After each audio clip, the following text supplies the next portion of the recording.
In this video we're going to look at some of the icons at the top of your screen.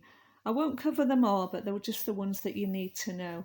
So on the far right hand side at the top right hand corner is your battery icon, and you can see on this one that there's only a very small white line, the rest of it's grey, so it needs to be all white to show that the battery is full. So with this particular one it's telling me that the battery does need charging. On the left of it, that's showing me the signal strength on the phone. So I've just got two white lines showing there. Left of that is the Wi-Fi fan, the internet fan. So that's showing me that I'm connected to the internet.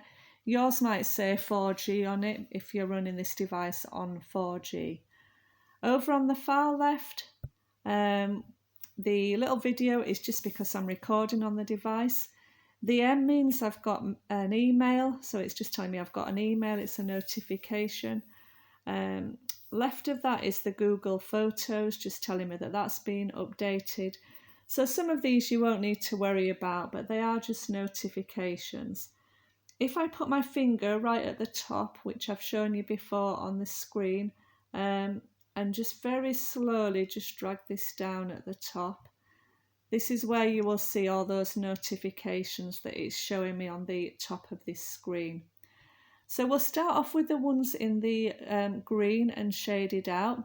You can see there are quite a few on here, and just below that there's a little dashed line. If I put my finger on that dashed line and pull down, the rest of those icons will appear. So let's have a look at them in order. On the left here, it's telling me that I'm connected to my BT Internet Wi-Fi. If that was in grey, if I tap that, it means there's no internet connected. Sometimes that can happen and you can disconnect from the internet and not realise, so just make sure that these are turned on. The Bluetooth you won't need to worry about too much unless you're connecting to headphones, so I wouldn't worry about that one.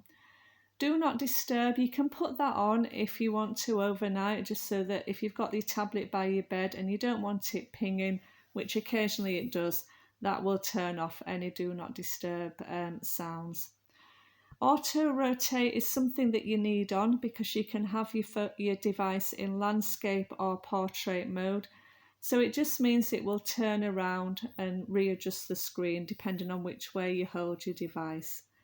The battery saver mode you can put on if you are running out of battery and you haven't got your charger to hand, but if not, just leave that one off.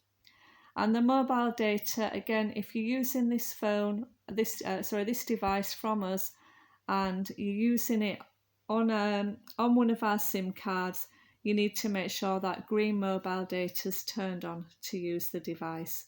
If you're not getting internet, this is where you would check if that's turned on. We'll just pull across to the right and there's a couple more things. The aeroplane mode, again, sometimes people turn this on in error. And if you do, if I just click off there, you can see a little aeroplane that's appeared in the top right hand side. If you ever see that on your device, you're not going to get any internet. So just make sure that that's turned off. Sometimes that's happened, people have rung me up and they've accidentally turned their aeroplane mode on and disconnected themselves from the internet. So make sure you don't press your aeroplane mode on. Down here it will give us notifications every day on these devices. It's just telling us what's happened. So it's telling me that an email's come in, some photos and Facebook, which I'm not signed into. So I can probably just, if I just put my finger on and slide to the left, they're going to disappear. So there are all your notifications at the top of the screen that you just need to be aware of. We'll cover some more in later videos.